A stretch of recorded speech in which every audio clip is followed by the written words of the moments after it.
Hey, what's up, good people? It's your boy Munkuikizi, aka the Copper Con. I'm gonna do this video. This is just an intro to. I might actually do a little series on reparations.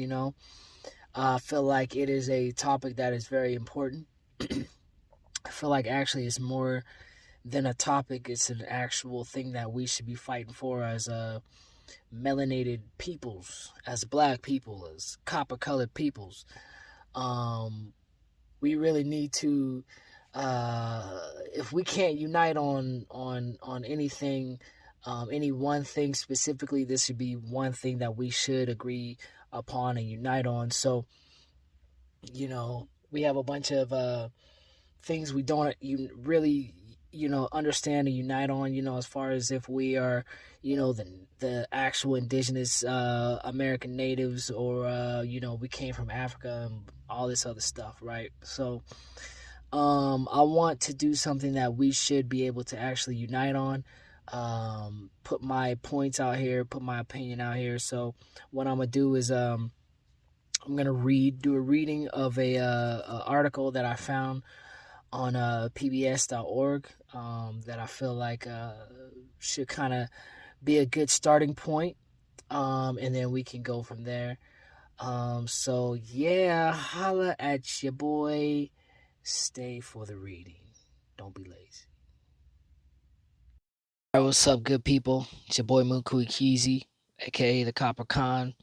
About to look into this article that I found called "The African Americans Dodge the Hijacks," as Kudimero be saying, and all them brothers. Shout out to y'all. Many rivers to cross with Henry Louis Gates Jr. Henry Louis Gates, you should look into him, but he's really good. Anyway, 100 amazing facts about the Negro.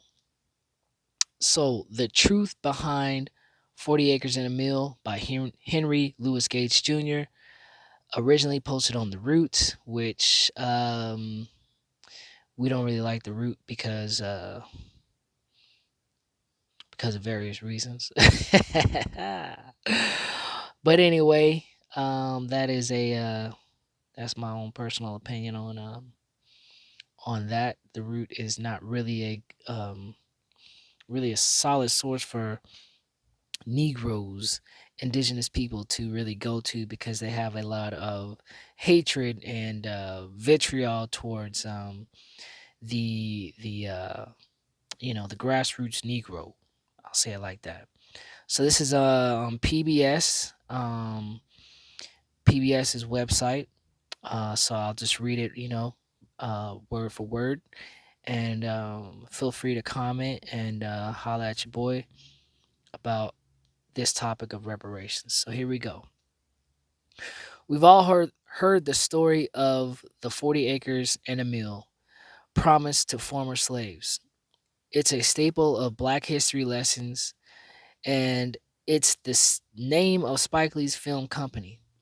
The promise was the first systemic attempt to provide a form of reparations.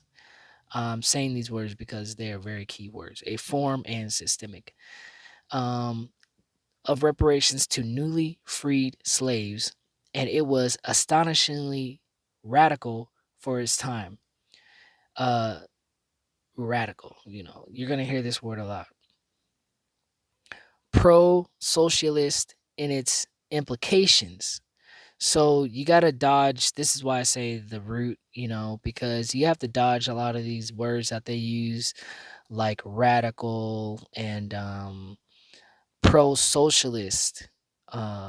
It's not about political terms and political parties, and it's not even radical, because we were enslaved and here on our own land, and we were hijacked of our way of life. So this 40 acre and a mill, just to stay on topic, isn't a radical proto-socialist agenda here. Okay. In fact, such a policy would be radical in any country today, except the United States, because they've actually given reparations to other people. But anyway, I digress again. The federal government's massive confiscation of private property, some 400,000 acres, formerly owned by Confederate landowners, which is another hijack that you must dodge, and its methodical redistribution of former black slaves. What most of us haven't heard is that the idea really was generated by black leaders themselves. Because if you can actually do your research on the black Republicans. We were actually the first Republicans. We had the first quote unquote president of the America, United States. So that's what that is referring to right there. It is difficult to stress adequately how revolutionary this idea was. As the historian Eric Foner puts in his book, Reconstruction America's Unfinished Revolution, 1863 to 1877, here in coastal South Carolina and Georgia, the prospect beckoned of a transformation of Southern society more radical than even the end of slavery. Try to imagine how profoundly different the history of race relations in the United States would have been had this policy been implemented and enforced. Had the former slaves actually had access to the ownership of land, of their own land, of property, if they had a chance to be self sufficient economically, to build, accrue, and pass on wealth. After all, one of the principal promises of America was the possibility of average people being able to own land, average white people, and all that such ownership entailed. As we know all too well, this promise was not to be realized for the overwhelming majority of the nation's former slaves, who numbered about 3.9 million. What exactly was promised? We've been taught in school that the source of the policy of the 40 acres and a mule was Union General William T. Sherman's Special Field Order Number 15, issued January 16th, my sister's birthday, 1865. That account is half right, Sherman prescribed to the 40 acres, that in that order, but not the mule. As you can see there, General Sherman right there, portrait by Matthew Brady. He doesn't look like a very happy man. The mule would come later.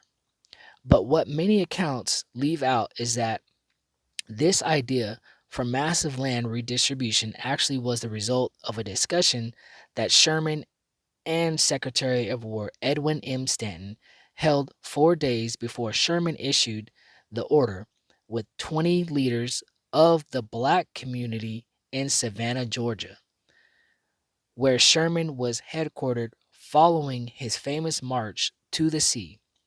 The meeting was unprecedented in American history. Today, we commonly use the phrase 40 acres and a mule, but few of us have read the order itself. 3 of its parts are relevant here. Section 1 bears repeating in full. The islands from Charleston south, the abandoned rice fields along the rivers for 30 miles back from the sea, and the country bordering the St. Johns River, Florida, are reserved and set apart for the settlement of the Negroes, now made free by the acts of war and the proclamation of the President of the United States. Section 2 specifies that these new communities, moreover, would be governed entirely by black people themselves. On the islands and in the settlements hereafter to be established, no white person whatever, unless military officers and soldiers detailed for duty, will be permitted to reside, and the sole and exclusive management of affairs will be left to the freed people themselves.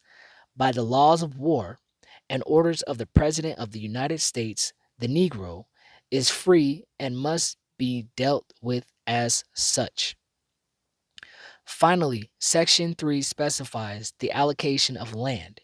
Each family shall have a plot of not more than 40 acres of tillable ground, and when it borders on some water channel, with not more than 800 feet waterfront, in the possession of which land the military authorities will afford them protection until such time as they can protect themselves, or until Congress shall regulate their title. With this order, 400 acres of land, a strip of coastline stretching from Charleston, South Carolina, to the St. Johns River in Florida, including Georgia's Sea Islands and the mainland 30 miles in from the coast, as Barton Myers reports, would be redistributed to the newly freed slaves. The extent of this order and its larger implications are mind-boggling, actually. Oh, who came up with the idea?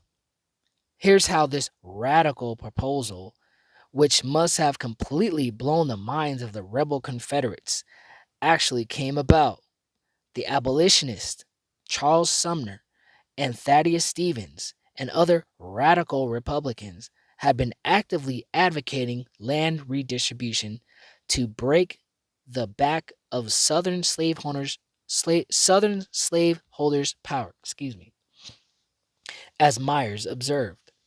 But Sherman's plan only took shape after the meeting that he and Stanton held with those black ministers at 8 p.m. January 12th on the second floor of Charles Green's mansion on Savannah's Macon Street. In its broadcast strokes, 40 acres and a mill was their idea. Stanton, aware of the great historical significance of the meeting, presented Henry Ward Beecher, Harriet Beecher Stowe's famous brother, a verbatim transcript of the discussion, which Beecher read to his congregation at New York Post Plymouth Church, and which the New York Daily Tribune printed in full in its February 13th, 1865 edition. Stanton told Beecher that, quote, for the first time in the history of this nation, the representatives of the government had gone to these poor, debased people to ask them what they wanted for themselves. Stanton had suggested to Sherman that they gather the leaders of the local Negro community and ask them something no one else had apparently thought to ask. What do you want for your own people following the war? And what they wanted astonishes us even today. Really? Are we so astonished that we want our own land back? Who were these 20 thoughtful leaders who exhibited such foresight?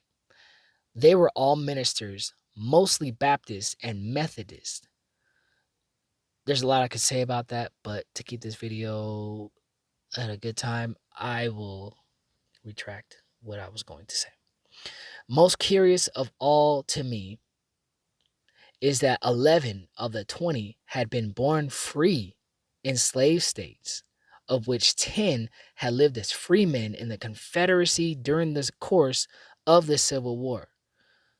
The one other, a man named James Lynch, was born free in Maryland, a slave state, and had only moved to the South 2 years before. The other 9 ministers had been slaves in the South who became contraband and hence free only because of the Emancipation Proclamation when Union forces liberated them. You see why I don't like this the root. You see how they be talking? And these are black people that write this stuff, but yeah. Where was I? Okay. Their chosen leader and spokesman was a Baptist minister named Garrison Fraser, age 67, who had been born in Granville, North Carolina, and was a slave until 1857, when he purchased freedom for himself and wife for $1,000 in gold and silver. Okay, now I gotta say something here, because when they say slave, mostly a lot of us and a lot of even whites weren't really slaves. We were indentured servants, which means that we got all this money because we had contracts with the masters, which is the same system that they use today when you go to your job, or when you're, especially in a trade. If you're doing a trade, you're going to have to work for somebody for a certain amount of years, go to school, and then you're promised this end of the road kind of thing. So slaves didn't have those promises to freedom like that. Indentured servants did. So whenever you read historical documents and it says slaves, slaves, slaves, yeah, there were slaves, but a lot of it was indentured servitude that wound up becoming slave, which was illegal, which is why they had to change our names to Negro and Black, to make things synonymous to slaves. So, you know, there you go with that little history nugget in there. Okay. As the New York Daily Tribune reported, Reverend Fraser had been in the ministry for 35 years, and it was he who bore the responsibility of answering the 12 questions that Sherman and Stanton put to the group. The stakes for the future of the Negro people were high, and Fraser and his brothers did not disappoint. What did they tell Sherman and Stanton that the Negro most wanted? Land. Well, why did they say land? It was because we already knew the land, and we already had the land, and we were already prosperous on the land, which nowadays we don't know the land. We're not prosperous on the land because they've hijacked so many of our things and burned so many of our cities. Later video. But this is why they didn't ask for money, they asked for land. Which is why I don't believe we should just ask for land now. We should ask for money. But I digress one more again. The way we can best take care of ourselves, Reverend Fraser began his answer to the crucial third question, is to have land and turn it and till it by our own labor.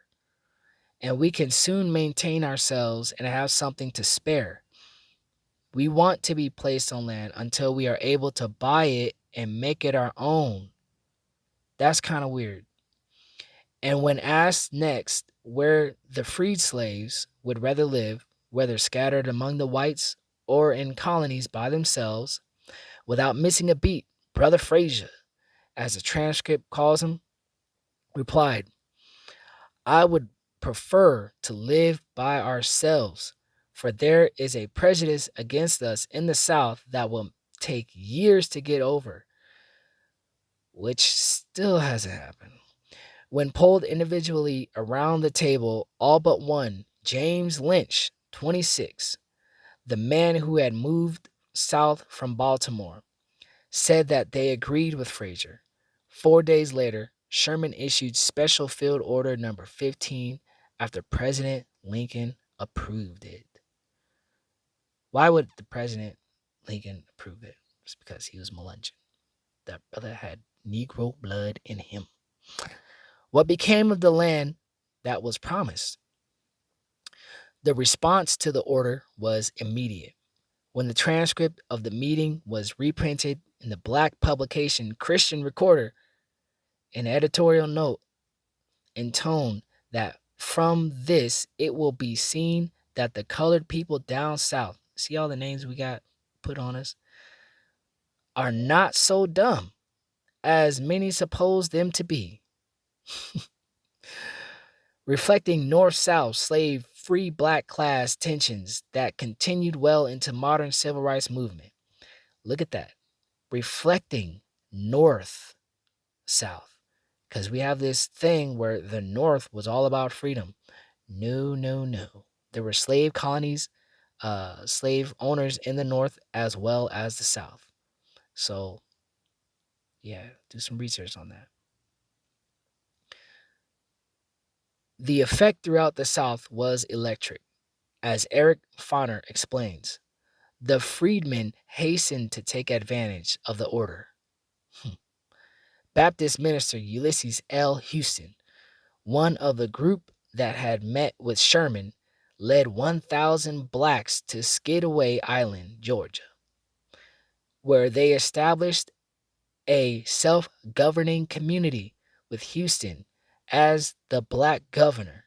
And by June, 40,000 freedmen had been settled on a 400,000 acres of Sherman land. By the way, Sherman later ordered that the army could lend the new settlers mules. Lend the new settlers mules. Hence the phrase 40 acres and a mule. And what happened to this astonishingly visionary program, which would have fundamentally altered the course of American race relations? Andrew Johnson, Lincoln's successor and a sympathizer with the South, that's a nice way to say racist MF, overturned the order in the fall of 1865 and, as Barton Myers sadly concludes, returned the land along the South Carolina, Georgia, and Florida coast to the planters who had originally owned it, to the very people who had declared war on the United States of America. 50 of the 100 amazing facts will be published on the African Americans Many Rivers to Cross website.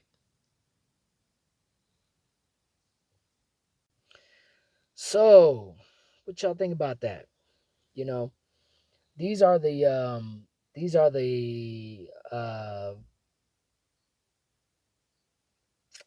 places that they, don't know if you heard me. These are the places that they took back, over time, where we were very prosperous by ourselves. You see, one thing that Negroes need to understand nowadays is that we don't need permission. We don't need any other group to save us or help us or anything. We don't have to ask for anything. This is our land. The powers that be are actually here illegally. But laws are enforced. What makes a law a real law is when they could be enforced. So there could be laws that, that can say that law was never overturned, the 40 acres and a mule. We don't have the power to enforce our reparations. We don't operate in the power to actually make these things happen, because they've done a very good job of dividing us as a people, to where we would rather argue amongst ourselves than focus on the white supremacists that actually we should be dominated and taken care of politically, and just get our land back. But we will get to that point. I have a lot of faith in us. And but a couple things that I also wanted to talk about, excuse me, in that article, besides the language that I pointed out as I was reading. Yeah, a lot of us, when you go back into your own lineage, you'll see that a lot of us weren't actually slaves. A lot of your family members don't have any recollection of slavery. I talked to my grandparents. Slavery only ended 150 years ago, is what they say. Emancipation and all that. All that was recent. And when I talked to my grandfather, who was raised by, a lot of our family members were raised by their grandparents, which is what I feel like is missing in the black community right now. That's why I love the hood so much, because in the hood we all stay together. We all live amongst each other. We all take care of each other for the most part. You got your bad apples in there, but there's just a different sense of pride in the hood, and a different a true sense of family in the hood. But our grandparents grew up with their grandparents as an integral part of their lives. And when my grandfather was talking about my great grandparents and their parents, slavery didn't come up. He told me we don't know anything about slavery. We didn't have slaves and we weren't slaves. And I thought it was very interesting that he said we didn't have slaves, because there's a lot that our grandparents know. Upon my research, I saw that in those areas, in the South and the Midwest and things like that, a lot of black families actually owned slaves. I think it was somewhere between, it was like 500,000. There's a study that showed that 500,000 of people that look like me and you um had slaves, plantations and all that, you know, 16, 1700s. So a lot of the slave narrative that all blacks were enslaved to all whites is bogus. It's not true. That's been a farce and a lie. It's a downright lie. Not all white people had slaves, not all black people had slaves and were enslaved by white people. Um, but perhaps that is another video that I can do later on. But also one key point that I wanted to speak on was the 40 acres aspect of our reparations. First of all, we need to form another union to be able to go on our behalf legally and get this reparations things on and popping. But what we can't do is say, our ancestors wanted land, so we should get land and reparations. We should get free healthcare, or some, free education and reparations. No. And I say that no, because first of all, most of us don't know how to till land. We've been so separate from the land that we wouldn't know what to do if we got 40 acres. Um, Second of all, because of we're separated from the land, then that transfers to money, finances, right? So finances, we can do whatever we want. So don't let anybody tell you, oh, what will black people do with money, blah, blah, blah, blah, blah. Who cares? It's what we're owed. Somebody owes you money, they just owe you money.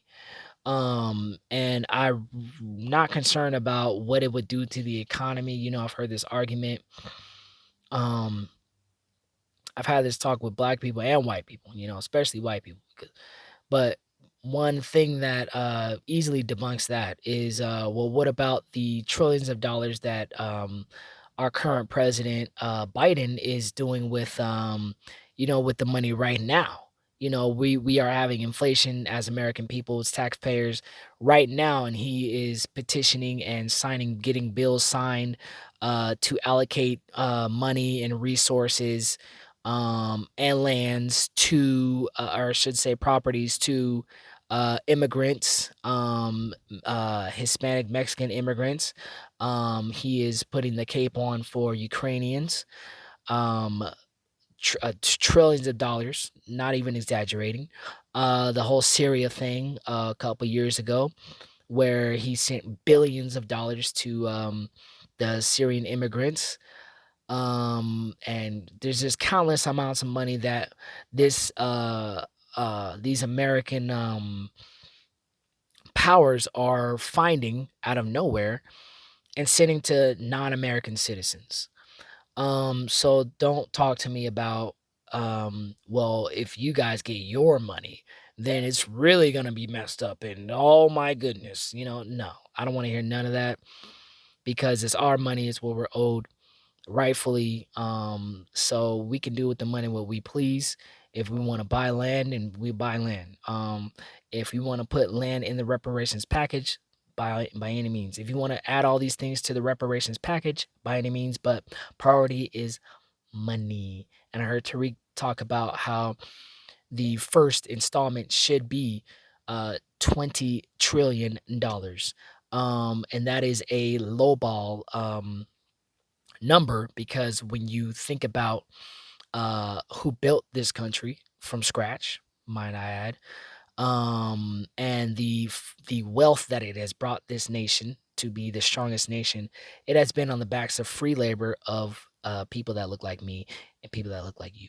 So that's what I'm gonna say about that for now. Like I said, comment, hit me up. My email. I'll try to remember to put that in the comment section or the description below. And yeah, I really want to know your thoughts on it. And let's keep this conversation going. Let's be serious about it, and I guess that's it for now. So this is Munkuikizi signing off for now. Holla, much love, much respect to my tribes out there, my melanated people, my copper colored people. And if you are an ally to us, then so be it. I'm with it. If you're not, I just don't care. But hey, we don't need anybody's help. We can do everything on our own. We've been doing it. We're the best people on the planet, on the earth. I don't believe this is a planet, but on the earth. And holla, peace.